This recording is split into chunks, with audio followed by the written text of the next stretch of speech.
suis pas mécontent de moi. J'ai construit très haut la tour de mon savoir-faire apostolique et de ma perfection religieuse, mais j'ai oublié que c'est à Dieu qu'appartient l'initiative, et toute ma construction est creuse. Les petits-enfants en savent plus long que moi. Lecture d'un texte de Guillaume de Saint-Thierry. Le premier, Dieu nous aime. Toi seul, tu es vraiment Seigneur, toi pour qui dominer sur nous, c'est nous sauver, tandis que pour nous te servir, ce n'est pas autre chose que d'être sauvés par toi. Comment donc en effet sommes-nous sauvés par toi, Seigneur? De qui vient le salut et qui répand sur ton peuple ta bénédiction, si ce n'est en recevant de toi de t'aimer et d'être aimé par toi? Et pour cela, Seigneur, tu as voulu que le Fils de ta droite, l'homme que tu t'es attaché, soit appelé Jésus, c'est-à-dire Sauveur. C'est lui qui sauvera son peuple de ses péchés. Il n'y en a pas d'autre en qui soit le salut.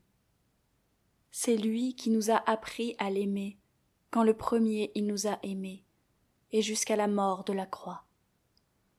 Par son amour et sa dilection, il éveille en nous l'amour pour lui, lui qui le premier nous a aimés jusqu'à l'extrême. Oui, c'est bien ainsi. Tu nous as aimés le premier, pour que nous t'aimions. Tu n'as pas besoin de notre amour, mais nous ne pouvions parvenir à la fin que tu nous avais donnée qu'en t'aimant. C'est pourquoi, ayant jadis parlé à nos pères par les prophètes, bien des fois et de bien des manières, en ces derniers jours, tu nous as parlé par le Fils, ton Verbe.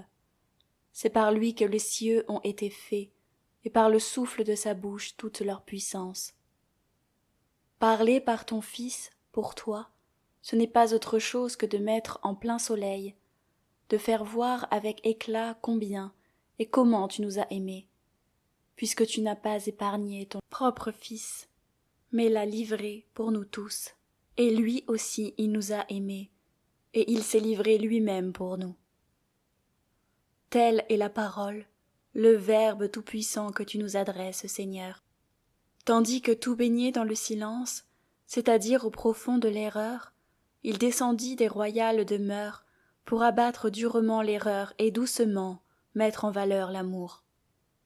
Et tout ce qu'il a fait, tout ce qu'il a dit sur terre, jusqu'aux opprobres, jusqu'aux crachats et aux gifles, jusqu'à la croix et au sépulcre, ce ne fut rien d'autre que ta parole par ton Fils, parole qui nous provoquait à l'amour, parole qui éveillait en nous l'amour pour toi. Tu savais en effet, Dieu, créateur des âmes, que les âmes des fils des hommes ne peuvent être forcées à cette affection, mais qu'il faut les provoquer. Parce que là où il y a des contraintes, il n'y a plus de liberté.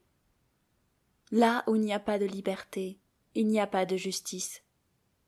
Tu as voulu que nous t'aimions, car en justice nous ne pouvions être sauvés, sinon en t'aimant. Et nous ne pouvions t'aimer, à moins que cela ne vienne de toi. Donc, Seigneur, comme l'apôtre de ton amour le dit, le premier tu nous as aimés, et le premier tu aimes tous ceux qui t'aiment. Mais nous t'aimons par l'affection de l'amour que tu as mis en nous. Prière. Nous t'en prions, Dieu Tout-Puissant, que les fêtes prochaines de notre rédemption nous soient une aide pour la vie présente et nous obtiennent le bonheur pour l'éternité. Par Jésus-Christ, ton Fils, notre Seigneur et notre Dieu, qui règne avec toi et le Saint-Esprit, maintenant et pour les siècles des siècles. Amen.